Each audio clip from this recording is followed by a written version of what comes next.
আজকের বিষয় নিয়ে আলোচনা করার আগে তোমাকে একটা ছোট্ট গল্প বলি। ধরো কোনো একদিন দুপুরবেলা তুমি তোমার গ্রামের রাস্তা দিয়ে হেঁটে যাচ্ছ, আশেপাশে কোনো জনপ্রাণী নেই। এখন তোমার গ্রামের রাস্তাটা একটা ছোটখাটো জঙ্গলের ভেতর দিয়ে গেছে, গাছপালা ঝোপঝাড় আছে। এখন রাস্তাটা দিয়ে যেতে যেতে ওই জঙ্গলটার কাছে এসে হঠাৎ করে মনে পড়লো, আরে জঙ্গলটার পাশে শ্মশান আছে তো। এবার তুমি দৌড় লাগালে। এখন আমার প্রশ্ন হলো এটা, তোমাকে দৌড় করালো কে? ভূত না ভূতের ভয়? ভেবে দেখেছো? বাস্তবিক ভূত থাকুক আর না থাকুক, তোমাকে ভূতের ভয়ে দৌড় করালো। কেন এই কথাটা বললাম? মনে করো কোনো একটা স্থানে বিন্দু আধান ক্যাপিটাল কিউ আছে, সেই বিন্দু চিহ্নিত করলাম ও দিয়ে। এখন এই বিন্দু আধানের নিকটবর্তী অন্য আরো একটা বিন্দুতে যদি আমরা খুবই ক্ষুদ্র আরো একটা আধান, এই কিউ ক্যাপিটাল কিউ এর তুলনায় বেশ ক্ষুদ্র আধান যদি আমি রাখি, তাহলে দেখব এই ছোট্ট ক্ষুদ্র আধানটা তুলনায় বড় ক্যাপিটাল কিউ আধানের জন্য বিকর্ষিত হয়ে তড়িৎ বিকর্ষণ বলের জন্য এ থেকে দূরের দিকে চলে যেতে চাইছে। আমার প্রশ্নটা হলো এই যে একে দূরের দিকে নিয়ে যাচ্ছে কে? মানে ভূত না ভূতের ভয়? অর্থাৎ এখানে নতুন কেউ কি আছে? কুলম্বের সূত্র অনুসরণ করে তুমি বলবে যে এখানে কুলম্বের সূত্র অনুসরণ করলে আমরা দেখতে পাচ্ছি আধান দুটোর মধ্যে যে বিকর্ষণ বল ক্রিয়া করছে, সেই বিকর্ষণ বলটা আধানটাকে সরাচ্ছে। এখন বিকর্ষণ বলটা এই আধানের উপর প্রযুক্ত হচ্ছে কিভাবে? তুমি দড়ি ধরে কোনো খুঁটিকে টান দিচ্ছ, তাহলে মানে দড়ি মাধ্যম যার ওপর নির্ভর করে তুমি খুঁটিটাতে বল দিচ্ছ। তাহলে এখানে আর একটা নতুন ঘটনা এর সাথে বলি। মনে করে নাও ও এ বিন্দুতে প্লাস কিউ আধান, ক্ষুদ্র আধান আগে থেকেই আছে। তুমি হঠাৎ করে ঠিক আর দূরবর্তী এলাকায়, মানে আর দূরবর্তী একটা বিন্দু ওতে তুমি হঠাৎ করে প্লাস কিউ আধানটা রাখলে, মানে এ বিন্দুতে প্লাস কিউ আধান, অতি ক্ষুদ্র আধান আগে থেকেই আছে। এমন সময় হঠাৎ করে ও বিন্দুতে প্লাস কিউ আধান রাখলে তুমি কি লক্ষ্য করবে এই কিউ আধানটা রাখার সাথে সাথেই প্লাস কিউ আধানটার সাথে সাথেই বিকর্ষিত হয়ে দূরের দিকে ছিটকে গেল? লক্ষ্য করবে না। তুমি দেখবে T is equal to R by C, এই সময় পরে এই স্মল কিউ আধানটা তার অবস্থান থেকে ছিটকে গেল। কতক্ষণ পরে? না ও বিন্দুতে ক্যাপিটাল কিউ আধানটা রাখার আর বাই সি, আর হচ্ছে এ থেকে ও এর দূরত্ব, সি হচ্ছে শূন্য স্থানে আলোর বেগ, আর গোটা ঘটনাটা যেটা আলোচনা করছি সেটা শূন্য মাধ্যমে হচ্ছে ধরে নাও। তার মানে ও বিন্দুতে ক্যাপিটাল কিউ আধান রাখার পর সাথে সাথেই এ বিন্দুতে এই ছোট্ট ক্ষুদ্র আধানটা তড়িৎ বিকর্ষণ বলের ক্রিয়ায় ছিটকে যাবে না এতটা সময় পরে। কেন এতটা সময় পরে? নিশ্চয়ই এমন কিছু একটা আছে যেটা এতটা সময় পরে ক্যাপিটাল কিউ আধানের কাছ থেকে এ বিন্দুতে অবস্থিত স্মল কিউ আধানের কাছে যাবে, তারপর তাকে বিচ্যুত করবে। আর এই ধারণাটাই আনেন ফ্যারাডে।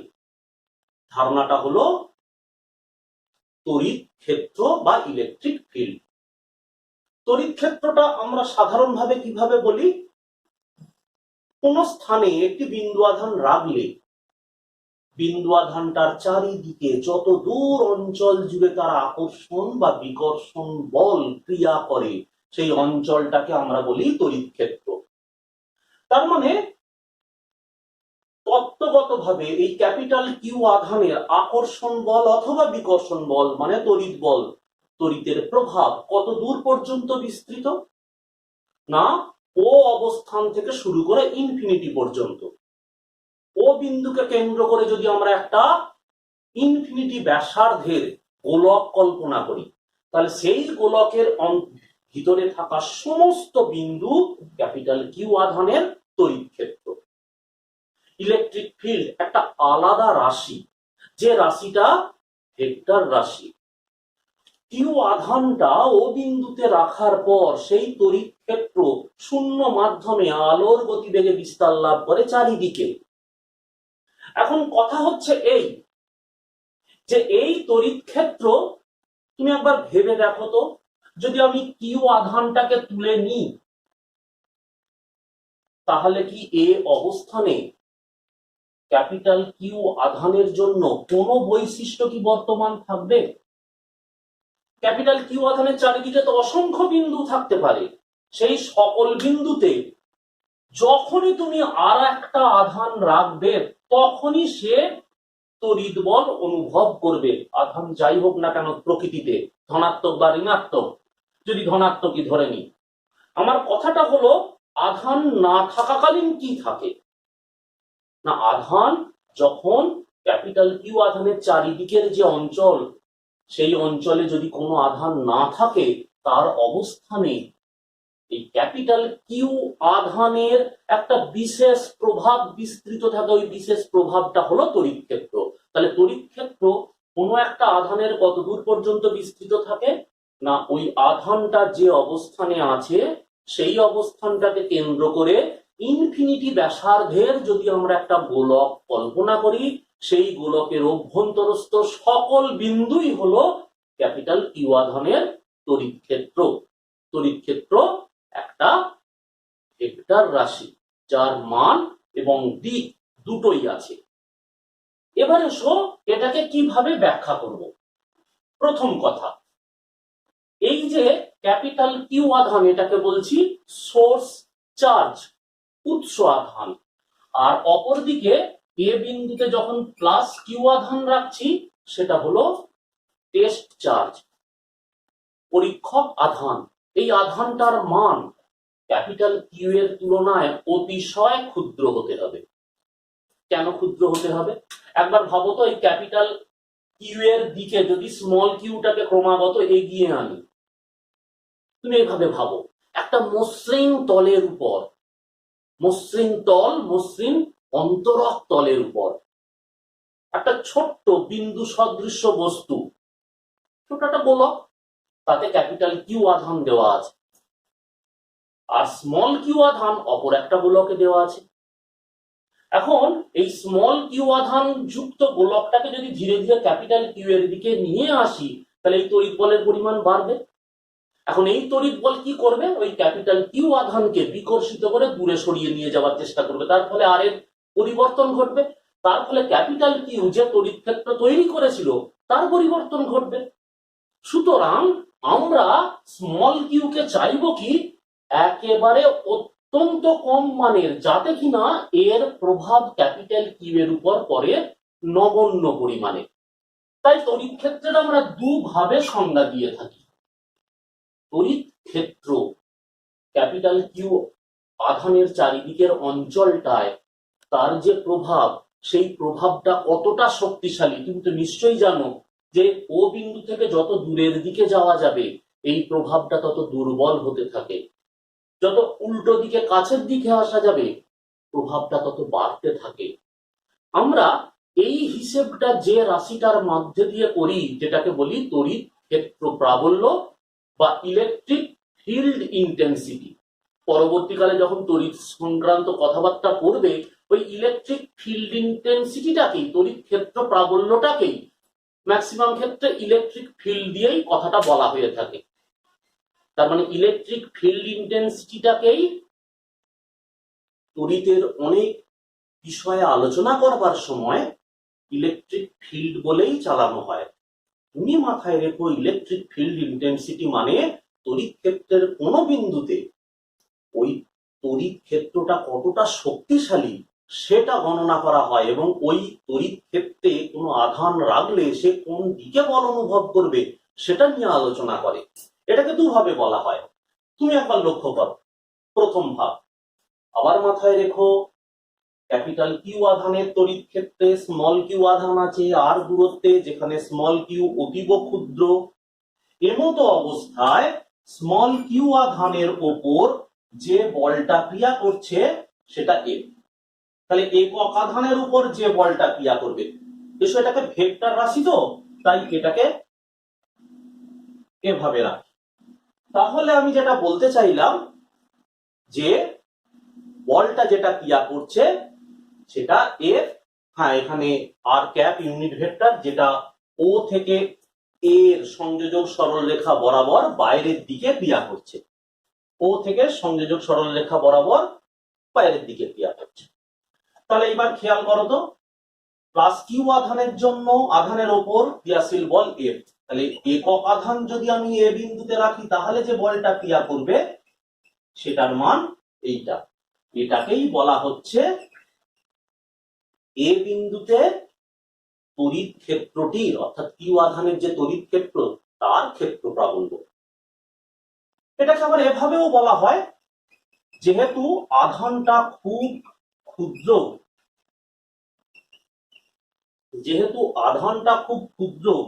কাজেই আমরা এটাও বলে থাকি যে কোন ক্ষুদ্র আধানের উপর তড়িৎ ক্ষেত্রের কোন বিন্দুতে রাখা অতি ক্ষুদ্র আধানের উপর ক্রিয়াশীল বল আর আধান এর সীমাস্থ মানকে ওই বিন্দুতে তড়িৎ ক্ষেত্র প্রাবল্য বলে।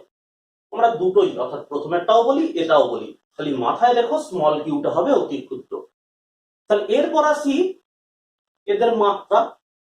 তুমি মাত্রার ব্যাপারটা দেখো, মাত্রার সংকেতটা কি আসবে? এফ এর মাত্রার সংকেত কি?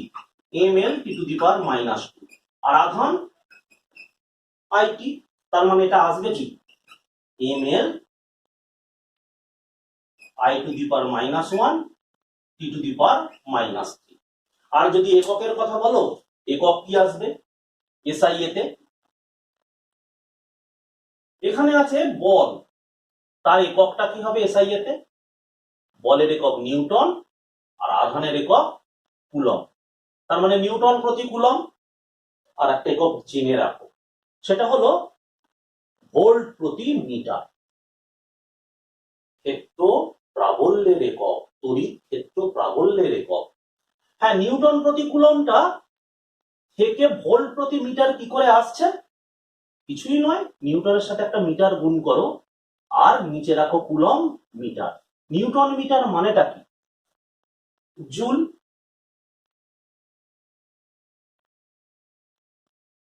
জুল প্রতি কুলম, এটা মানে হলো ভোল্ট।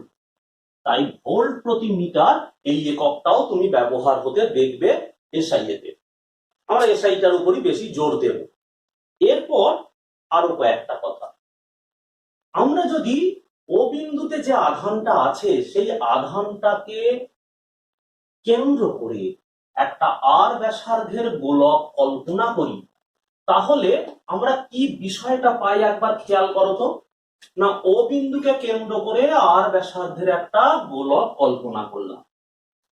তাহলে এই গোলকের পৃষ্ঠের যে কোনো বিন্দুতে ক্ষেত্র প্রাবল্যের মান কি হবে? আপাতত দেখো, পৃষ্ঠের উপর এ বিন্দু, যেখানে কিনা অতি ক্ষুদ্র আধান প্লাস কিউ অবস্থান করছে, তাহলে তার উপর ক্রিয়াশীল বলটা এটা। আর আর ভেক্টরটা কোন দিক বরাবর আছে? ও এ সংযোজক সরলরেখা বরাবর বাইরের দিকে। তাহলে একক আধানের উপর ক্রিয়াশীল যে বল কিউ আধান, স্মল কিউ আধান, অতি ক্ষুদ্র আধান, তাহলে আমরা বলতে পারি F by small q is equal to 1/4πε0 capital Q by r square r cap. এখন এই গোলকের পৃষ্ঠের উপর যে কোনো বিন্দুতে যদি আমরা ঘুরি, তাহলে দেখো এই যে মানটা সেটা অভিন্ন থাকবে, দিক বদলাবে। তাই তড়িৎ ক্ষেত্র প্রাবল্য স্ফেরিক্যালি সিমেট্রিক, অর্থাৎ গোলীয় ভাবে প্রতিসম। এই গোলকের পৃষ্ঠের সকল বিন্দুতে ক্ষেত্র প্রাবল্যের মান অভিন্ন, দিক তো আলাদা আলাদা হবেই। বিন্দু আধানের জন্য ক্ষেত্র প্রাবল্যের রাশিমালাটা হয় E is equal to 1/4πε0 capital Q by R square. এখন দেখো বিন্দু আধান তার মান যদি স্থির রাখা হয় তাহলে ক্ষেত্র প্রাবল্য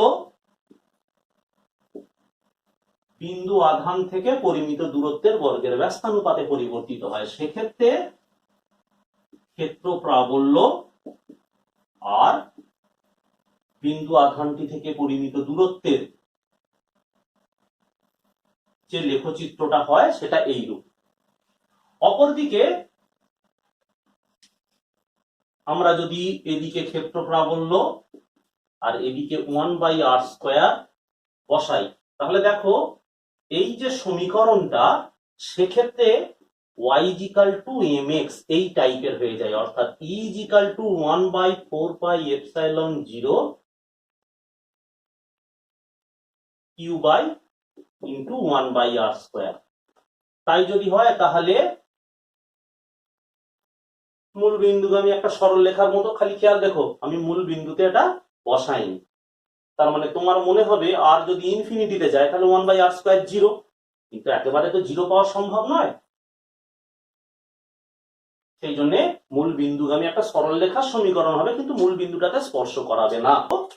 কোনো একটা স্থানে কিউ পরিমাণ ধনাত্মক আধান রাখা আছে শূন্য মাধ্যমে।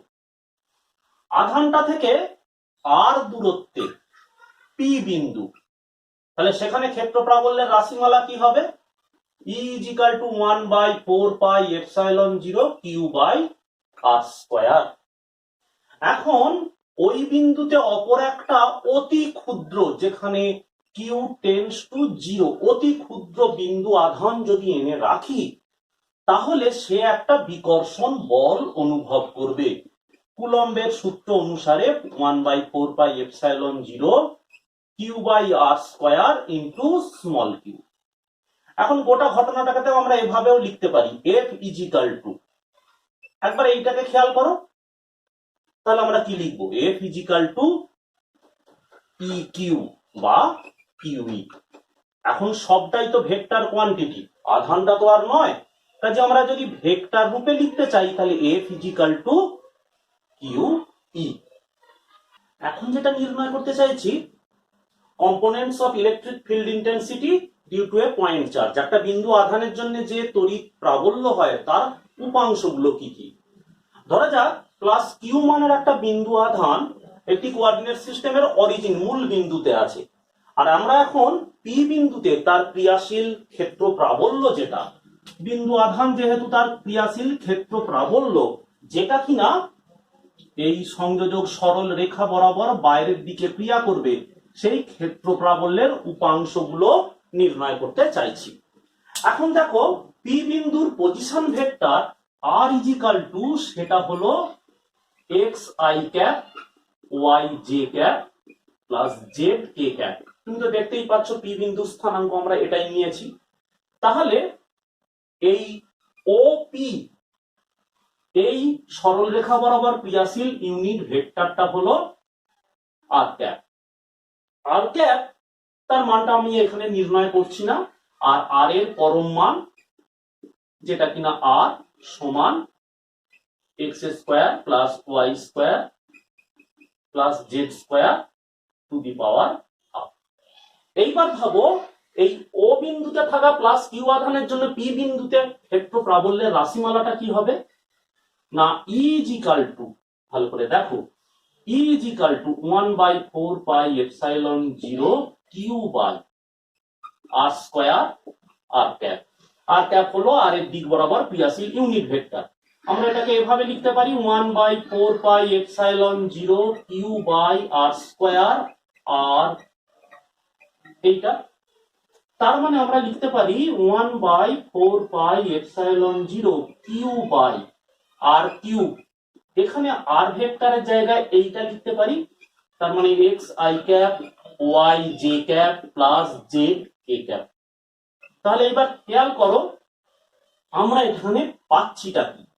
1/4πε0 q/r³ x, এই গোটা মানটা i∩, তার মানে 1/4 4πε0 q by R cube Y এই গোটাটার J cap 1/4πε0 Q by R cube J এটাটার কে ক্যাপ। তার মানে আমরা এই মোট প্রাবল্যটাকে লিখছি দেখো, যেখানে ই ভেক্টর সমান E X I cap E Y J cap E Z K cap. এখন এই উপাংশগুলো তাহলে মান কি দাঁড়াবে, আমরা তো এখান থেকে তুলনা করলেই পেয়ে যাব। তাহলে দেখো এই উপাংশগুলো ক্রিয়া করছে কোন দিকে, যদি ইটাকে আমরা উপাংশ বরাবর ভাঙি, এটা হলো গিয়ে ই এক্স, এটা ই জেড, এবং এটা হলো গিয়ে ই ওয়াই। যদি আমরা এগুলোকে উপাংশ বরাবর ভাঙি, আমরা যদি এই উপাংশ এই অংশগুলো অর্থাৎ ই এক্স আর এইগুলো সব তুলনা করি, তাহলে কি লিখতে পারি দেখো তো, আই ক্যাপ আর জে ক্যাপের কে ক্যাপ এদের সাথে সহগগুলো যদি তুলনা করি, তাহলে লিখতে পারি ই এক্স সমান 1/4πε0 Q by R cube into X, এই যে, তারপরে এখানে আর কিউবের মানটা বসিয়ে দিয়েছি। অনুরূপ ভাবে ই ওয়াই, অনুরূপ ভাবে ই জেড। এখন দেখো যদি যদি এখানে এক্স সমান ওয়াই সমান জেড হয়, তাহলে আমরা কি বলতে পারি না ই এক্স সমান ই ওয়াই সমান ই জেড। এই ঘটনাটিও আলাদাভাবে নির্দেশ করে বিন্দু আধানের জন্য তড়িৎ ক্ষেত্র প্রাবল্য গোলীয় ভাবে প্রতিসম। সিস্টেম অফ চার্জ অর্থাৎ একাধিক বিন্দু আধানের জন্য ক্ষেত্র প্রাবল্য। সেটাতে যাওয়ার আগে একটা বিষয় একটু দেখে নাও। মনে করো নাও কোন একটা স্থানে শূন্য মাধ্যমে ও বিন্দুতে ক্যাপিটাল কিউ আধান রাখা আছে। এখন ক্যাপিটাল কিউ আধানের জন্য ও বিন্দু থেকে আর দূরত্বে এ বিন্দুতে ক্ষেত্র প্রাবল্যের রাশিমালাটা কি হবে না, ক্ষেত্র প্রাবল্যের যে রাশিমালাটা পাবো E is equal to 1/4πε0 capital Q by R square. এখানে একটা কথা ভেবে দেখো, এই ক্ষেত্র প্রাবল্যের যে রাশিমালা তুমি পাচ্ছ, সেই রাশিমালাটা মূলত দুটো বিষয়ের উপর নির্ভর করে। এক, সোর্স চার্জ উৎস আধান, আর নির্ভর করে উৎস আধান থেকে দূরত্ব। এই দুটো বিষয়ের উপর নির্ভর করে। এখানে পরীক্ষক আধান রইল, অর্থাৎ পরীক্ষক আধানের মানের উপর নির্ভর করে না।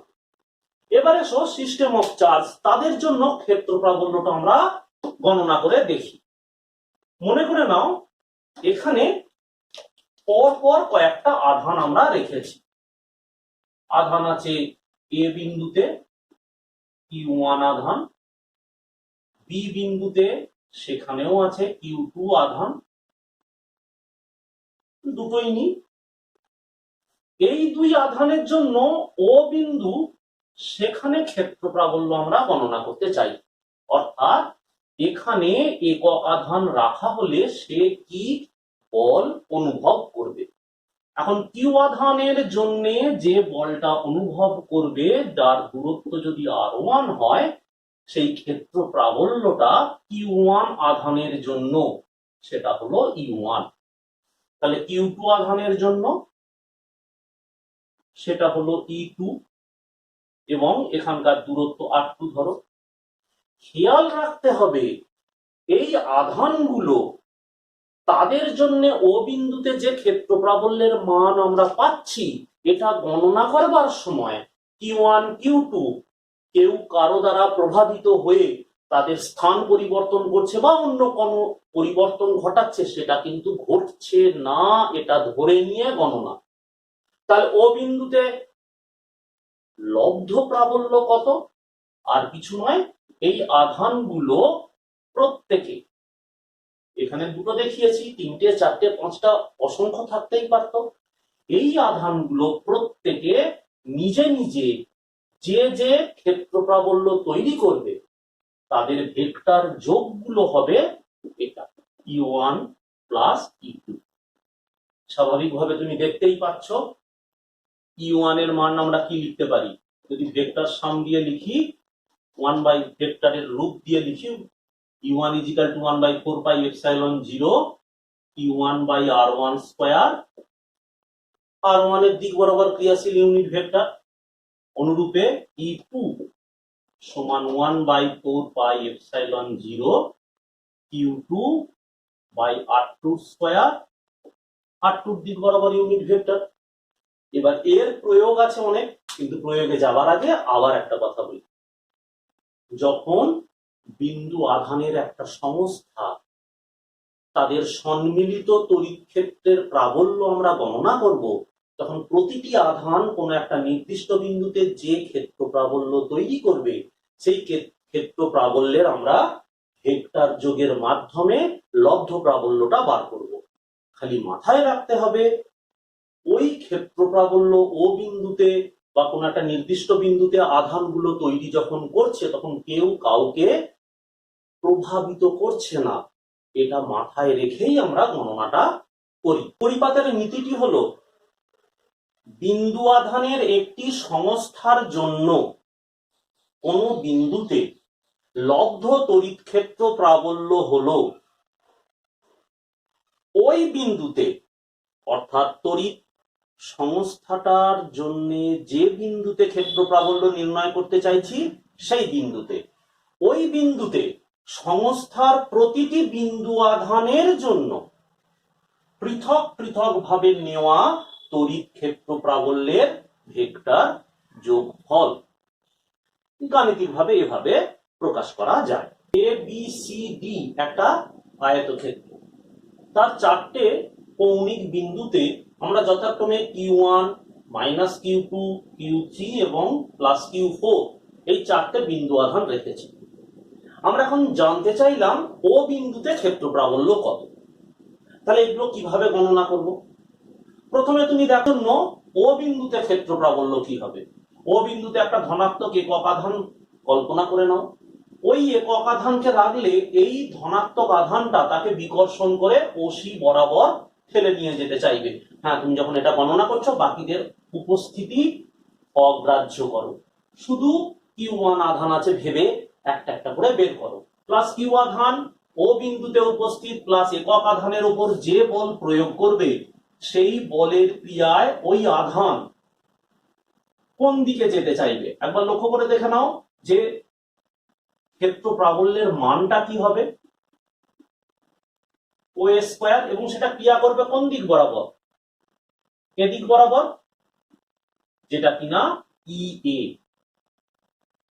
এরপর ভাবো সি বিন্দুতে যে আধানটা আছে তার জন্য কি অবস্থাটা হবে না, সি বিন্দুতে যে আধান আছে তার জন্য যে বলটা ক্রিয়া করবে সেটা হলো EC 1/4πε0 Q3 বাই OC তার হোল স্কয়ার। এখন এই বলটার জন্য একক ধনাত্মক আধানকে Q3 সে ও থেকে এর অভিমুখে বিকর্ষিত করতে চাইবে। তাহলে এই রেখা বরাবর দুটো বল, তাহলে এই দুই বলের মধ্যে যে বড় হবে লব্ধি তার দিক বরাবর থাকবে, আর যদি সমান হয় একে অপরকে প্রশমিত করে দেবে। সমান তো হতেই পারে। ধরে নিলাম ইসি এর তুলনায় মানের দিক থেকে ইএ বড়, তাহলে মানের দিক থেকে যদি ইএ বড় হয়, তাহলে আমরা কি পেতে পারি সেটা একবার ভেবে দেখো তো। লব্ধ বলটা, না লব্ধ বলটাকে আমি লিখছি E1 হিসাবে, যেহেতু এরা একরেখীয় এবং পরস্পরের বিপরীতে ক্রিয়া করছে, তাই আমি কেবলমাত্র এদের মান লিখছি। ধরে নিয়েছি ই এটা বড়, তাহলে ইসি ইএ মাইনাস ইসি, তার মানে যে লব্ধ বলটা ক্রিয়া করবে, লব্ধ প্রাবল্যটা এই দুই আধানের জন্য, তার অভিমুখ হবে E1 ও সি বরাবর, যেহেতু আমরা ধরে নিয়েছি মানের বিচারে ইএ গ্রেটার দেন ইসি। এবার অপর দিকে ভেবে দেখো তো, যদি একক আধানের জন্য একক আধানটা ও বিন্দুতে রাখা আছে, এবার বি এবং ডি এই আধানের কথা ভাবি। প্রথমে ডি আধানের কথা ভাবো। ডি আধানের জন্য যে প্রাবল্যটা ওখানে তৈরি হবে তার মান হলো 1/4πε0 Q4/OD তার স্কয়ার। এখন অভিমুখ কোন দিকে? এখানে ধনাত্মক আধান, এখানেও ধনাত্মক আধান, তাহলে বিকর্ষণ করে দূরের দিকে নিয়ে যেতে চাইবে ED, এটা। অপরদিকে ঋণাত্মক আধান আছে বি বিন্দুতে, সে কি করবে ওই একক আধানকে? না, সে আকর্ষণ বল প্রয়োগ করবে। তাহলে তার অভিমুখটা কি হবে? লক্ষ্য করো না, তার অভিমুখ হবে ওই একই দিকে, আকর্ষণ যেহেতু করছে একই দিকে। এখন এই দুটো বল একই অভিমুখে ক্রিয়া করছে, তাহলে লব্ধি কি হবে? লব্ধিটা এই দুটো বলের মানের যোগফল হবে।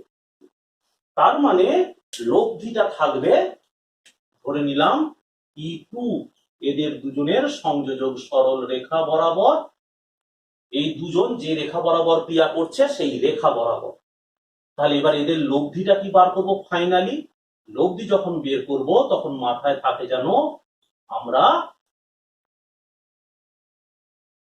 E1 আর E2 এর লব্ধি বের করব। তাহলে এবার লব্ধি বার করবার জন্য আমরা সামান্তরিক সূত্রটা বের করব, প্রয়োগ করব। তাহলে ER টা যেটা আমরা পাবো সে কিনা লব্ধি কার কার? E1 আর E2 ভেক্টর। এবার ভেক্টর যোগের সামান্তরিক নিয়ম, সূত্রের নিয়মটা আমরা অনুসরণ করলেই অনায়াসে ও বিন্দুতে লব্ধ প্রাবল্যের মান এবং অভিমুখ দুটোই পেয়ে যাব। এভাবে আমরা অঙ্ক সমাধান করব। যদি এটা আয়তক্ষেত্র না হয়ে ত্রিভুজ হতো, হতেই তো পারে। তাহলে এই ধরনের প্রবলেম গুলো প্রতিটা বিন্দু আধানের জন্য ক্ষেত্র প্রাবল্য বের করে তাদের লব্ধিটা বার করলেই করা সম্ভব। যে নীতি আমরা পড়েছি সেই নীতিরই একটি সফল প্রয়োগ হলো নিরবিচ্ছিন্ন আধানের জন্য তড়িৎ ক্ষেত্র প্রাবল্য নির্ণয়। যেমন আমরা করেছি দুটো বিন্দু আধান Q1 ও Q2, তারা পরস্পর থেকে কিছুটা ব্যবধানে অবস্থান করছে। এই বিন্দু আধানটার জন্য, বিন্দু আধান দুটোর জন্য, মানে এই সংস্থাটার জন্য নিকটবর্তী কোনো একটা বিন্দু, সেখানে তড়িৎ ক্ষেত্র প্রাবল্য নির্ণয় করতে চলেছি। এখন এই দুটো বিন্দু আধানের মধ্যে সঙ্গে এই ধরে নাও পি আর ক্যাপিটাল কিউ, এই বিন্দু দুটোতে যে বিন্দু আধান অবস্থান করছে, সেই পি বিন্দু থেকে এ বিন্দুর দূরত্ব R1 আর কিউ বিন্দু থেকে এ বিন্দুর দূরত্ব R2। এখন এই বিন্দু আধান দুটোর জন্য যে বিন্দুতে তড়িৎ ক্ষেত্র প্রাবল্য নির্ণয় করছি, সেই দূরত্বগুলোর তুলনায় আধান দুটোর পারস্পরিক দূরত্ব যদি নগণ্য হয়, এরকম কোন আধান সংস্থাকে আমরা নিরবিচ্ছিন্ন আধান সংস্থা রূপে ভাবতে পারি। তার মানে এই যে আধানগুলো অবস্থান করছে পর পর পাশাপাশি, এরকম যদি অসংখ্য আধান পর পর অবস্থান করে এবং তাদের পারস্পরিক দূরত্বটা যে বিন্দুতে তড়িৎ ক্ষেত্র প্রাবল্য নির্ণয় করব তার তুলনায় যদি এই দূরত্বটা নগণ্য হয়, তখন এই আধান সংস্থাটাকে আমরা নিরবিচ্ছিন্ন আধানের বন্টন রূপে কল্পনা করতে পারি। এখন এই বন্টন অনেক রকম হতে পারে। একটা দণ্ড যেটা সুষমভাবে আহিত হতে পারে, তার মানে এরকম একটা দণ্ড যে কিনা সুষমভাবে আহিত হতে পারে। তাহলে সুষমভাবে আহিত হলে গোটা দণ্ডে আধানের পরিমাণ যদি কিউ হয়, তাহলে প্রতি একক দৈর্ঘ্যে কতটা আধান থাকবে? না, আধানের পরিমাণকে দণ্ডের দৈর্ঘ্য দিয়ে ভাগ করতে হবে।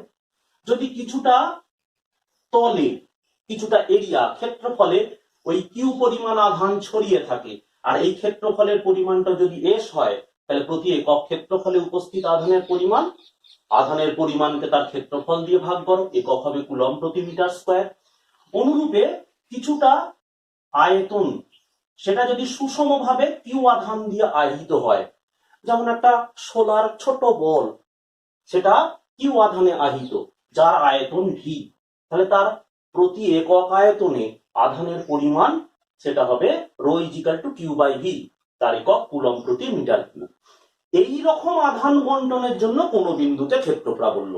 তাহলে আমরা করি কি, এই রকম আধান বন্টনের জন্য ক্ষেত্র প্রাবল্য গণনা করবার সময় এই গোটা দণ্ডটাকে অসংখ্য ছোট ছোট বিন্দু আধানের সমষ্টি রূপে কল্পনা করতে পারি, যে প্রতিটা বিন্দু আধানের জন্য ধরে নাও এরকম একটা বিন্দুতে আমরা পি বিন্দুতে এই গোটা দণ্ডটা মানে আহিত দণ্ডটার জন্য ক্ষেত্র প্রাবল্য নির্ণয় করতে চাইছি। তাহলে গোটা দণ্ডটাকে অসংখ্য ছোট ছোট বিন্দু আধানের সমষ্টি রূপে কল্পনা করতে পারি। প্রতিটা বিন্দু আধানের জন্য পি বিন্দুতে ক্ষেত্র প্রাবল্য বের করে তার যোগ করে দাও। এখন এই নিয়মটা আমরা সমাকলন পদ্ধতিতে প্রয়োগ করতে পারি। অর্থাৎ যদি আধান বন্টন রৈখিক হয়, লিনিয়ার চার্জ ডিস্ট্রিবিউশন, একটা সুষমভাবে আহিত দণ্ড, ধরো না ওই পেনটা, এই পেনটা যদি সুষমভাবে আহিত হয়, এই পেনটার জন্য আহিত পেনটার জন্য সম্মুখবর্তী কোনো একটা বিন্দুতে ক্ষেত্র প্রাবল্য, এটার জন্য নির্ণয় করবার জন্য আমরা সমাকলন পদ্ধতিটা প্রয়োগ করব। মনে রাখবে এটা আধানের উপরিপাত প্রয়োগ। তাহলে E = 1/4πε0, এলটা হচ্ছে ওই যে দণ্ডটা আধানটা ছড়িয়ে আছে তার উপর আমরা সমাকলন করব, আর এখানে ল্যামডা হচ্ছে আধানের রৈখিক ঘনত্ব। এভাবে করা যায়। যদি আধানটা কিছুটা ক্ষেত্রফলে ছড়িয়ে থাকে সেক্ষেত্রে পদ্ধতিটা এই অংশটা, অর্থাৎ আধানের তলমাত্রিক ডিস্ট্রিবিউশন বা বন্টনের জন্য। আধানের আয়তন মাত্রিক বন্টনের জন্য সেক্ষেত্রে আমরা এই পদ্ধতি অনুসরণ করে তড়িৎ ক্ষেত্র প্রাবল্য নিরবিচ্ছিন্ন আধান বন্টনের দরুন। অর্থাৎ ধরো আমরা এর আগে তড়িৎ ক্ষেত্র প্রাবল্য বিন্দু আধানের ক্ষেত্রে বের করেছি, এখন যেটা দেখতে চলেছি আধান বন্টনের জন্য নিরবিচ্ছিন্ন ভাবে, ধরো একটা দণ্ড যেটি কিনা সুষমভাবে আহিত, সেই দণ্ডটির জন্য দণ্ডটির অক্ষ বরাবর কোন বিন্দুতে ক্ষেত্র প্রাবল্য নির্ণয় করতে চাইছি। মনে করে নাও এল দৈর্ঘ্যের একটি দণ্ড যেটি কিউ আধান দ্বারা সুষমভাবে আহিত। তার মানে দণ্ডটির দৈর্ঘ্য এল এবং তাতে যে আধানটা আছে সেই আধানের পরিমাণ স্মল কিউ। তাহলে একক দৈর্ঘ্যে যে আধানটা আছে তার পরিমাণ Q/L। অর্থাৎ একক দৈর্ঘ্যে আধান এসআই পদ্ধতিতে একক যেটা হবে, এসআই এতে যেটা একক সেটা মাথায় রেখো কুলম্ব প্রতি মিটার। এরকম একটা সুষম দণ্ড, সেটি তড়িৎ দ্বারা সুষমভাবে আহিত। দণ্ডটির প্রস্থচ্ছেদের ব্যাস তার দৈর্ঘ্যের তুলনায় যথেষ্ট কম। এখন দণ্ডের অক্ষ বরাবর দণ্ডের এক প্রান্ত থেকে ডি দূরত্বে পি বিন্দুতে আমরা ক্ষেত্র প্রাবল্য গণনা করতে চাইছি। এখন দণ্ডটার এক প্রান্তে স্থানাঙ্ক জ্যামিতির মূল বিন্দুটা অবস্থান করছে এবং দণ্ডটির দৈর্ঘ্য এক্স অক্ষ বরাবর অবস্থান করছে ধরে নিলাম। দণ্ডটির প্রতি একক দৈর্ঘ্যের আধান ঘনত্ব বা রৈখিক ঘনত্ব, আধানের রৈখিক ঘনত্ব ল্যামডা = Q/L। এখানে আরো একটা কথা তোমায় মাথায় রাখতে হবে যে ডি > L এবং যথেষ্টই বড়। এখন এই গোটা আহিত দণ্ডের জন্য পি বিন্দুতে ক্ষেত্র প্রাবল্য। আরো একটা কথা ধরে রাখি, দণ্ডটির আধানের প্রকৃতি ধনাত্মক। তাহলে এই দণ্ডটির ওপর একটা অতি ক্ষুদ্র দৈর্ঘ্য নিলাম, যে অতি ক্ষুদ্র দৈর্ঘ্যটা হলো dx, যেটা ও বিন্দু থেকে x দূরত্বে অবস্থান করছে। তাহলে ওই ছোট অতি ক্ষুদ্র দৈর্ঘ্যের মধ্যে যে পরিমাণ আধান আছে সেটা কত না dq = ল্যামডা × dx। তুমি একবার ভেবে দেখো না, দণ্ডটার একক দৈর্ঘ্যে আধানের পরিমাণ ল্যামডা, তাহলে dx দৈর্ঘ্যে কতটা আধান থাকবে dq। এখন এই আধানটুকু, এই dq আধানটুকুর জন্য পি বিন্দুতে ক্ষেত্র প্রাবল্য গণনা করি এই dq আধানটার জন্য। তার আগে এই dx অংশটা থেকে পি বিন্দুর দূরত্ব কত হবে দেখো, ও থেকে পি বিন্দুর দূরত্ব d, আর ও থেকে যে অংশটা আমরা ধরেছি dx তার দূরত্ব x। তাহলে d - দূরত্ব d - x, তাহলে ডিএক্স অংশটুকুতে যে আধান আছে ডিকিউ, তার জন্য পি বিন্দুতে ক্ষেত্র প্রাবল্যের রাশিমালা কত হবে? লক্ষ্য করো, D E is equal to 1/4πε0 D Q by, এখন এই অংশটুকুর দূরত্ব কত? ডি মাইনাস এক্স তার হোল স্কয়ার। এখন আমরা চাই সমগ্র দণ্ডের জন্য পি বিন্দুতে ক্ষেত্র প্রাবল্য কত। এখন এই ক্ষেত্র প্রাবল্যের অভিমুখ কি? যেহেতু গোটা দণ্ডটা ধনাত্মক আধানে আহিত, কাজে এখানে একক ধনাত্মক আধান রাখলে তার অভিমুখ হবে ওপি সরলরেখা বরাবর, অর্থাৎ ওপি এর দিকে যে ইউনিট ভেক্টর থাকবে, যেহেতু এটা এক্স অক্ষ বরাবর আছে, কাজেই তার দিক হবে আই ক্যাপের দিক বরাবর, এক্স অক্ষের ধনাত্মক দিক হবে তার দিক। এইবার আমরা জানতে চাইছি এই সমগ্র দণ্ডের জন্য পি বিন্দুতে ক্ষেত্র প্রাবল্য কত। এখন দণ্ডটা কতটা দৈর্ঘ্য? এল দৈর্ঘ্য। তাহলে এখন দেখো, এখন ক্ষেত্র প্রাবল্য ডি ইজিক্যাল টু 1/4πε ডিকিউ এর জায়গায় এই ল্যামডা ডিএক্স টা বসিয়ে দিয়েছি। এখন ভাবো তো গোটা দণ্ডটার জন্য পি বিন্দুতে ক্ষেত্র প্রাবল্য কত হবে? তাহলে আমরা যেটা করব, ই ইজিক্যাল টু, ক্ষেত্র প্রাবল্যের দিক তো দেখতেই পাচ্ছ, ওপি এই সংযোজক সরলরেখাটা এক্স অক্ষ বরাবর আছে, তার মানে এক্স অক্ষের ধনাত্মক দিকে এই ক্ষেত্র প্রাবল্যের অভিমুখ। তাহলে ই is equal two 0 to L 1/4πε0 lambda dx by d minus x এর হোল স্কয়ার। তার মানে এরপর আমরা যেটা করতে চলেছি, খেয়াল করো, 1/4πε0 0 to small l ল্যামডা একক দৈর্ঘ্যে আধানের পরিমাণ। এখন একক দৈর্ঘ্যে যে পরিমাণ আধান আছে সেটা তো ধ্রুবক, যেহেতু দণ্ডটার আধানের পরিমাণ ধ্রুবক, তাই আমরা ল্যামডাটাকে এখানে ইন্টিগ্রেশনের বাইরে রাখছি। সমাকলন করলেই গোটা দণ্ডটার জন্য ক্ষেত্র প্রাবল্য পি বিন্দুতে পাবো।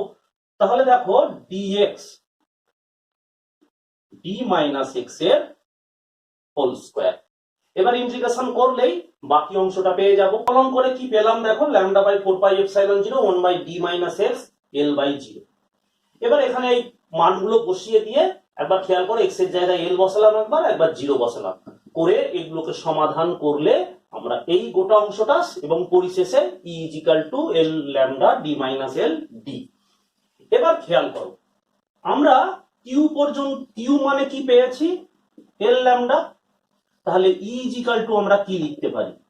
ই ইজিক্যাল টু 1/4πε0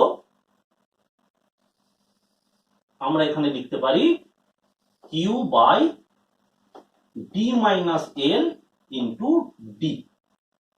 এইবার ভেবে দেখো, যদি ডিটা খুব বেশি বড় হয়, কার তুলনায়? এল এর তুলনায়। যদি D very very greater than L হয়, তাহলে আমরা কি লিখতে পারবো?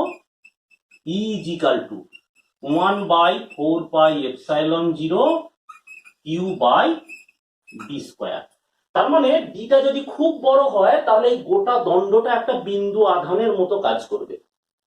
দণ্ডটার আধানের প্রকৃতি যদি ধনাত্মক হয়, তাহলে খেয়াল রেখো ক্ষেত্র প্রাবল্য দণ্ডের অক্ষ বরাবর দণ্ড থেকে দূরের দিকে ক্রিয়া করবে। আর দণ্ডের আধানের প্রকৃতি যদি ঋণাত্মক হয়, তাহলে অক্ষ বরাবর পি বিন্দুতে ক্ষেত্র প্রাবল্য দণ্ডটির দিকে ক্রিয়া করবে, অর্থাৎ দণ্ড থেকে দূরের দিকে নয়, দণ্ডের দিকে। সুষমভাবে আহিত কোন দণ্ডের দৈর্ঘ্যের সমদ্বিখণ্ডক বরাবর কোন বিন্দুতে ক্ষেত্র প্রাবল্য, দণ্ডটির দৈর্ঘ্য যেটা, তার লম্ব সমদ্বিখণ্ডক বরাবর পি বিন্দুতে ক্ষেত্র প্রাবল্য আমরা নির্ণয় করতে চলেছি। এল দৈর্ঘ্যের একটি দণ্ড যেটি সুষমভাবে আহিত, দণ্ডটির দৈর্ঘ্যর তুলনায় প্রস্থচ্ছেদের ব্যাস অতীব ক্ষুদ্র, দণ্ডটি কিউ আধানে আহিত। এখন দণ্ডের দৈর্ঘ্য এল, তাহলে দণ্ডটির আধানের রৈখিক ঘনত্ব যেটা, সেটা হলো ল্যামডা ইজিক্যাল টু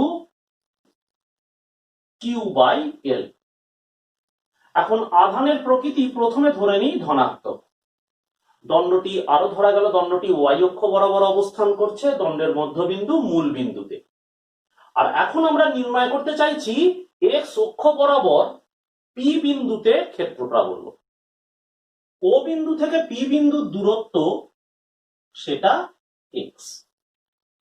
দণ্ডটির উপর ক্ষুদ্র একটি অংশ নেওয়া হলো, যে অংশটি, এই ক্ষুদ্র অংশটি তার দৈর্ঘ্য ডিওয়াই, যেটি কিনা মূল বিন্দু থেকে ওয়াই দূরত্বে অবস্থান করছে। এখন ডিওয়াই এর মতো ক্ষুদ্র দূরত্বে যে আধানটা আছে তার পরিমাণ কত? ডিকিউ সমান ল্যামডা ডিআই। এখন ওই অংশটার আধানের জন্য যে ক্ষেত্র প্রাবল্য পি বিন্দুতে তৈরি হবে তার অভিমুখ, মান ইত্যাদিগুলো এবার দেখা যাক। আমরা যখন এটা গণনা করছি তখন ধরেই নিচ্ছি এই গোটা দণ্ডের আর কোনো অংশের আধান নেই, কেবলমাত্র ডিওয়াই অংশে যে আধানটা আছে তার জন্য পি বিন্দুতে ক্ষেত্র প্রাবল্য আমরা এই বিন্দুটার নাম দিয়ে দিই, যে অংশটা নিয়েছি বিপি এর সংযোজক সরল রেখা বরাবর ক্রিয়া করবে। এখন এই অংশটার দৈর্ঘ্য ওয়াই আর ও থেকে পি পর্যন্ত দৈর্ঘ্য এক্স, তাহলে বি থেকে পি পর্যন্ত এই দূরত্বটাকে আমরা বলতে পারি R is equal to root over X square plus Y এর স্কোয়ার। আমরা এটাকে এভাবেও লিখতে পারি যে R is equal to root over X square plus Y square সমান এক্স স্কোয়ার প্লাস ওয়াই এর square to the power half. এখন ওই বি অংশে ডিওয়াই অর্থাৎ বি বিন্দুতে যে ডিওয়াই অংশ আছে তার জন্য পি বিন্দুতে ক্ষেত্র প্রাবল্যের রাশিমালাটা কি হবে? দেখো, D E is equal to 1/4πε0 D Q by R square. তাহলে এখানে যদি আমরা মানটা বসাই 4πε0 ল্যামডা ডিওয়াই, আর স্কোয়ারের মানটা হলো X square plus Y square. এবার খেয়াল করো তো, যদি আমরা এই ক্ষেত্র প্রাবল্যটাকে দুটো উপাংশে ভাগ করি তাহলে এদিক বরাবর উপাংশটা হচ্ছে ডিই cos থিটা, আর এদিক বরাবর যে উপাংশ সেটা হলো ডিই sin থিটা। এবার ভেবে দেখো, এই যে d E cos theta d E sin theta নিয়েছি, এটা ভাঙার প্রয়োজন হলো কেন? একবার মনে করার চেষ্টা করো। এই রকম একটা টুকরো তো এদিকেও আমরা কল্পনা করতে পারি, তার জন্য ক্ষেত্র প্রাবল্য এদিক বরাবর ক্রিয়া করবে, সেটাকেও যদি আমরা উপাংশে ভাগ করি তাহলে তারও একটা সাইন উপাংশ আর কস উপাংশ পাবো। তার মানে আমি বলছি আহিত দণ্ডটার ও বিন্দু থেকে নিচের দিকে অর্থাৎ ওয়াই অক্ষের ঋণাত্মক দিকে যদি অনুরূপ একটা অংশ কল্পনা করি তার জন্য ক্ষেত্র প্রাবল্য একই রকম ভাবে হবে এবং ডট লাইন বরাবর ক্রিয়া করবে, যেখানটা আমি আঙুল দিয়ে নির্দেশ করছি। এখন এই ক্ষেত্র প্রাবল্যটাকে যদি উপাংশে ভাগ করি তাহলে দেখা যাবে তার আর একটা সাইন উপাংশ যেটা পাচ্ছি প্রথম সাইন উপাংশটার বিপরীতে ক্রিয়া করছে। ফলস্বরূপ কি হবে? এরা একে অপরকে প্রশমিত করবে। তাহলে থাকবে কে না কেবলই অক্ষ বরাবর কস উপাংশটা। কাজেই আমরা এখানে সাইন উপাংশটাকে আর রাখছি না, অর্থাৎ গণনায় আমরা কেবলমাত্র কস উপাংশটাকে নেব।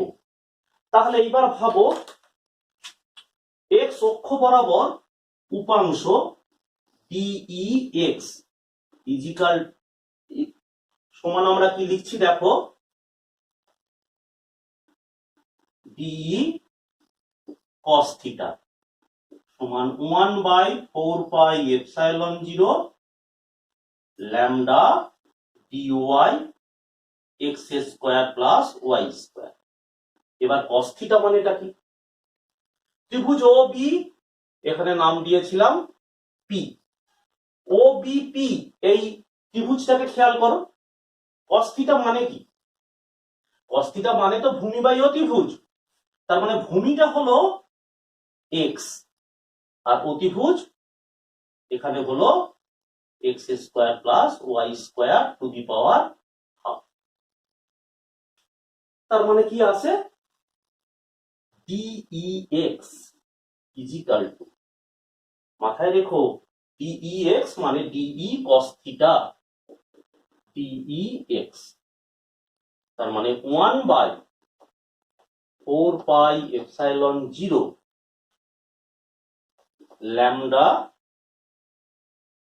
x dy।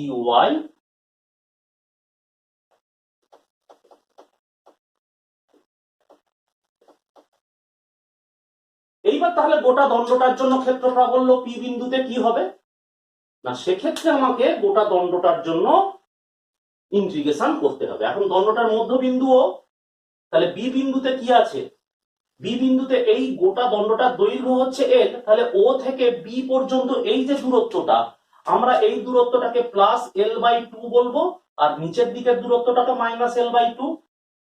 তাহলে ওই এক্স অক্ষ বরাবর যে ক্ষেত্র প্রাবল্যটা ক্রিয়া করছে তার মানটা কি হবে না, মানটার জন্য আমাদের ইন্টিগ্রেশন করতে হবে। ইন্টিগ্রেশনটা কিভাবে করব দেখো একবার, মাইনাস এল বাই টু থেকে প্লাস এল বাই টু, আর কার করব এই গোটা অংশটা 1/4πε0 lambda X D Y X square plus Y square to the power 3/2। এই অংশটার আমরা সমাকলন করলেই ওই পি বিন্দুতে ক্ষেত্র প্রাবল্যের মানটা পেয়ে যাব। আমরা মাইনাস এল বাই টু থেকে প্লাস এল বাই টু পর্যন্ত সমাকলনটা করব। এখানে দেখতে পাচ্ছ ল্যামডা, তারপরে এই এক্স, এরা তো ধ্রুবক, তাই এদেরকে ইন্টিগ্রেশনের বাইরে এনেছি। এদিকে আমরা সমাকলনের যে নিয়ম সেটা প্রয়োগ করেছি, মাইনাস এল বাই টু থেকে প্লাস এল বাই টু, এটা না করে 0 থেকে এল বাই টু করেছি। এবার এই যে রাশিমালাটা এর সমাকলন করলে আমরা শেষ পর্যন্ত এই অংশটা পাবো। তোমরা তো অনেক সমাকলন করছো, নিশ্চয়ই জানো এই পদ্ধতিটা কিভাবে আসছে। তো সমাকলন করলে এই রাশিমালাটা পাবো। এই রাশিমালাতে 0 আর এল বাই টু এর মান বসিয়ে দিলে ওয়াই এর জায়গায় এল বাই টু আর X square plus Y square, ওই ওয়াই এর জায়গায় এল বাই টু তার হোল স্কোয়ার রুটটা। এখন দেখো এই দুই আর এই দুইটা কেটেছি, কেটে আর এখানে এক্স আছে আর এখানে এক্স স্কোয়ার আছে, কেটে গেলে এটা এক্স হয়। এখন ল্যামডা ইন্টু এল এটার মানেটা কি তুমি তো নিশ্চয়ই জানো। ল্যামডা ইন্টু এল এটার মানে আমরা এভাবে লিখছি যে গোটা দণ্ডটাতে যে পরিমাণ আধান ছিল সেই আধানটার পরিমাণটাকে ল্যামডা ইন্টু এল নির্দেশ করছে কিউ, আর এদিকে কি পাবো X root over X square plus L by two তার হোল স্কোয়ার। এখন এই দৈর্ঘ্যটা এই এক্স এটা যদি দীর্ঘ হয় কার তুলনায়, অর্থাৎ যদি X very very greater than L হয়, তাহলে আমরা কি লিখতে পারবো না, তাহলে যে রাশিমালাটা পাবো সেটা দেখো E is equal to 1/4πε0 Q by X square. তার মানে গোটা দণ্ডটা তখন একটা বিন্দু আধানের মতো ক্রিয়া করবে, অর্থাৎ বিন্দু আধানের জন্য পি বিন্দুতে ক্ষেত্র প্রাবল্য যেভাবে বের করব ঠিক সেই রকম।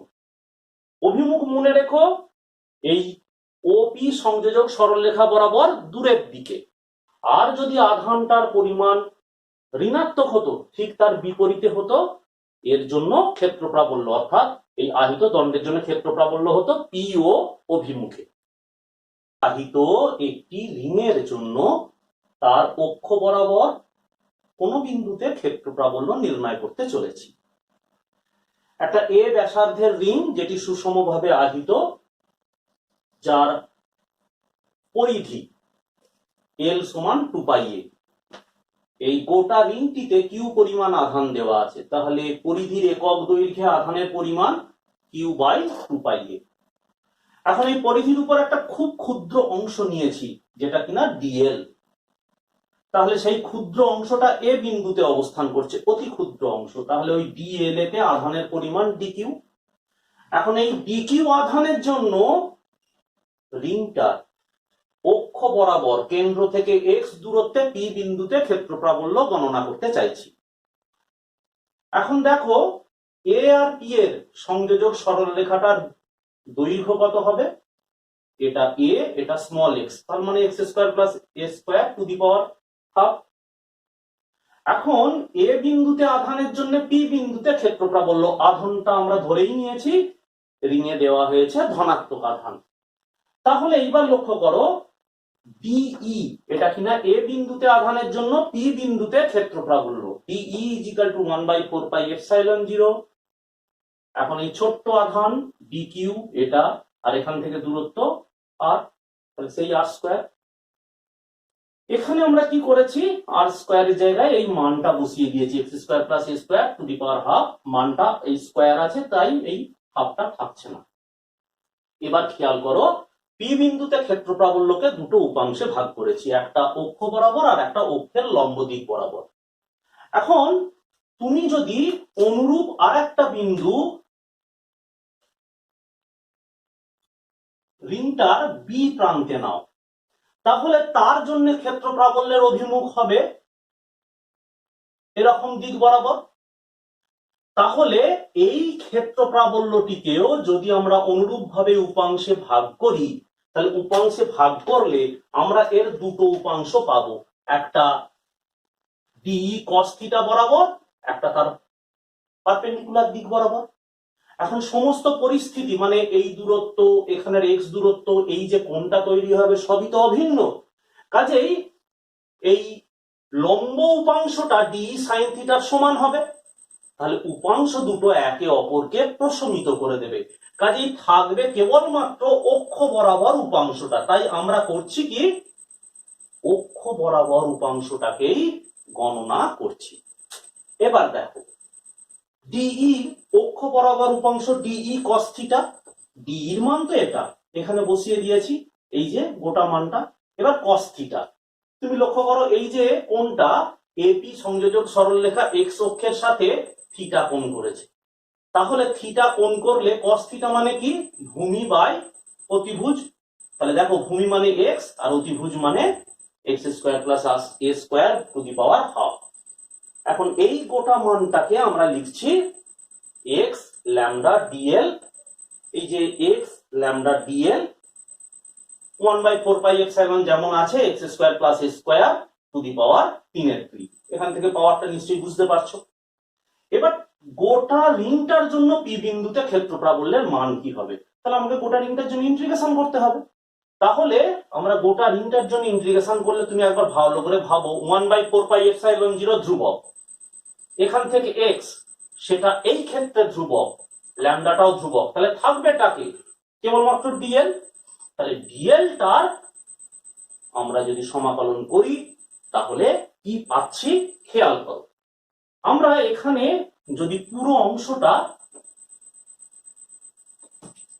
তাহলে লক্ষ্য করো E is equal to 1/4 pi epsilon 0 X lambda X square plus A square to the power 3/2। আর এখন ডিএল মানে কি, গোটা রিংটার পরিধি, তার মানে 2 পাই। তাহলে এইবার ভাবো তো এখানে ল্যামডা ইন্টু 2 পাই এ মানেটা কি, মানেটা আর কিছু নয় ই 1/4 পাই এপসাইলন 0, তার মানে 2 পাই এটা তো গোটা পরিধি, আর ল্যামডা মানে একক দৈর্ঘ্যে আধানের পরিমাণ, তাহলে ল্যামডা ইন্টু 2 পাই এ মানেটা কি কিউ, আর এখানে তো এক্স আলাদা করে থাকছেই, আর X square plus A square to the power 3/2। এখন ভাবো এই এক্স দৈর্ঘ্যটা যদি ব্যাসার্ধের তুলনায় যথেষ্ট বড় হয়, x very very greater than যদি এ হয়, তাহলে কি ঘটবে না, তাহলে দেখো তাহলে যেটা ঘটতে পারে সেটা হলো E is equal to 1/4 pi epsilon 0 Q X by X Q. তাহলে একটা এক্স কেটে গেলে আমরা পাচ্ছি 1/4πε0 q/x²। তার মানে পি বিন্দুতে ক্ষেত্র প্রাবল্য হবে যখন এক্সটা বেশ বড়, তখন গোটা রিংটার আধানটা বিন্দু আধানের ন্যায় আচরণ করবে। এখন তার একটা আধান রাখি, তাহলে তার উপর কতটা বল প্রয়োগ করবে, অর্থাৎ এই রিংটা Q1 পরিমাণ আধান, সেটা ধনাত্মক হতে পারে বা ঋণাত্মক হতে পারে। আর সেক্ষেত্রে প্রতি ক্ষেত্রেই আমরা প্রাবল্য তো বের করে ফেলেছি, প্রাবল্য মানে একক আধানের উপর প্রযুক্ত বল। তাহলে Q1 আধান রাখলে কি হবে, Q1 × E। আমরা এর আগে যেটা সুষমভাবে আহিত দণ্ডের জন্য প্রাবল্য বের করেছি, সেখানেও যদি বল বের করতে বলতো, অর্থাৎ পি বিন্দুতে আমরা প্রাবল্য বের করছি, সেখানে যদি Q1 আধান রাখে তো কিছুই ব্যাপার নয়, প্রাবল্য বের করে সেখানে আধানটা দিয়ে গুণ করে দিলেই আমরা মোট বলটা, অর্থাৎ সেই সুষমভাবে আহিত দণ্ডই হোক বা সুষমভাবে আহিত রিংই হোক, তাহলে তারা যে বলটা প্রয়োগ করবে সেটা বের করতে পারবো। তো x = যদি 0 হয় তাহলে ক্ষেত্র প্রাবল্য কি হবে, অর্থাৎ রিংটার কেন্দ্রে ক্ষেত্র প্রাবল্য, তুমি আবার x এর মানগুলো বসিয়ে দেখো, E = 0 পাবে। তার মানে একটা সুষমভাবে আহিত রিং এর কেন্দ্রে তড়িৎ প্রাবল্য 0। সুষমভাবে আহিত রিংটার জন্য যে তড়িৎ ক্ষেত্র প্রাবল্য পি বিন্দুতে তৈরি হচ্ছে, এই কেন্দ্র ও থেকে পি বিন্দুর অবস্থান কতটা হলে উৎপন্ন ক্ষেত্র প্রাবল্য পি বিন্দুতে সর্বাধিক হবে। তো দেখো, একটা আহিত সুষমভাবে আহিত রিং এর জন্য আমরা ক্ষেত্র প্রাবল্যের রাশিমালা পেয়েছি এটা। এখন এই রাশিমালাটাকে 1/4πε0, এই অংশটাকে একটু কায়দা করে লিখেছি, কিউটাকে এদিকে সরিয়ে এনে q/4πε0 x, আর এই যে স্কয়ার, এই যে এটা আছে, পাওয়ারটা আছে, ওপরে তুলে নিয়েছি, ওই জন্য মাইনাস হয়েছে। এখন যদি পি বিন্দুতে ওই ক্ষেত্র প্রাবল্য সর্বোচ্চ অথবা সর্বনিম্ন হয়, তাহলে এক্সট্রিম পয়েন্টে যদি পৌঁছায়, তাহলে ইটার এক্স এর রেসপেক্টে ডেরিভেটিভ করলে 0 হয়, তাহলে d/dx = 0 করেছি। করলে দেখো, আমরা এই রাশিমালাটার মধ্যে দেখো q/4πε0 ধ্রুবক, তাই তাকে ডিফারেন্সিয়েশনের বাইরে রেখেছি। এবার কাকে করেছি, x, আর x² + a² -3/2। এটাকে এবার অবকলন করে আমরা যেটা পেয়েছি একবার খেয়াল করে দেখো। প্রথমে এই অংশটাকে আমরা স্থির রেখেছি, x কে ডেরিভেটিভ করেছি, তারপর x কে ডেরিভেটিভ করিনি, মানে এইটাকে এবার ডেরিভেটিভ করেছি x² + a² -3/2। তার অবকলন করে আমরা এটা পেয়েছি। এখান থেকে 2 2 কেটে দিলে 3 আসে x²। এবার এই পাওয়ার দেওয়া অংশটাকে নিচে নামানো হয়েছে, এখানে 2⁻৫/2 এটাকে নিচে নামানো হয়েছে। এবার দেখো, লসাগু করলে আমরা এই অংশটা পাচ্ছি, এবং সেখান থেকে সমাধান করলে আমরা x এর মান পাচ্ছি +a/√2। এখান থেকেও তুমি স্থির করে দিতে পারবে না যে পি বিন্দুতে ক্ষেত্র প্রাবল্যটা সর্বোচ্চ বা সর্বনিম্ন হবে কিনা। তার জন্য করতে হবে কি, এর ডবল ডেরিভেটিভ। ডবল ডেরিভেটিভ করে যে রাশিমালাটা পাবে, সেখানে x এর মান বসালে তুমি ওটা ঋণাত্মক পাবে। ওটা সাধারণত দরকার হয় না, যদি প্রয়োজন হয় যে পি বিন্দুতে বা এই রিংটার কেন্দ্র থেকে কত দূরে ক্ষেত্র প্রাবল্য সর্বোচ্চ হবে তার অবস্থানটা বের করো, তখন কেবলমাত্র আমরা x এর এই মানটাই বের করে থাকি। এর অর্থটা কি, x ± a/√2। তার মানে বিন্দুটা দুদিকে, এরকম দুদিকে অবস্থান করতে পারে, এখানেও সর্বোচ্চ হতে পারে, এদিকেও হতে পারে সর্বোচ্চ, খালি অভিমুখটা আলাদা হবে। মাথায় রেখো, এইখানে রিংটার জন্য ক্ষেত্র প্রাবল্যের অভিমুখ যদি এদিকে হয়, তাহলে এই বিন্দুতে রিংটার আধানের জন্য ক্ষেত্র প্রাবল্যের অভিমুখ হবে তার বিপরীতে। কাজেই ঘটনাটা মাথায় রেখো, দুই দিকে ক্ষেত্র প্রাবল্যের অভিমুখ দুরকম হবে। ক্ষেত্রে একটা বস্তুকে ধনাত্মক আধানে আহিত করা হয়েছে, এখন সেটা ভাসছে পৃথিবী পৃষ্ঠে। তড়িৎ ক্ষেত্রে একটা বস্তুকণাকে ধনাত্মক আধানে আহিত করার পর সেটি ভাসতে থাকছে, তখন কি হয়, বস্তু কণাটির উপর ক্রিয়াশীল ওজন বল নিচের দিকে ক্রিয়া করে। আর ক্ষেত্র প্রাবল্য যদি ই হয় আর বস্তুটাতে যদি ধনাত্মক আধান থাকে, তাহলে তার উপর ক্রিয়াশীল বল QE সেটা ঊর্ধ্বমুখে কাজ করে। এখন এই দুটো বল যদি সমান হয়, তাহলে এই আহিত বস্তু কণাটি বা তেলের ফোঁটা যাই হোক না কেন, সে বাতাসে ভাসমান অবস্থায় থাকবে, QE = mg। অনেক সময় এই সূত্র দিয়েও তোমাকে অঙ্ক করতে হতে পারে।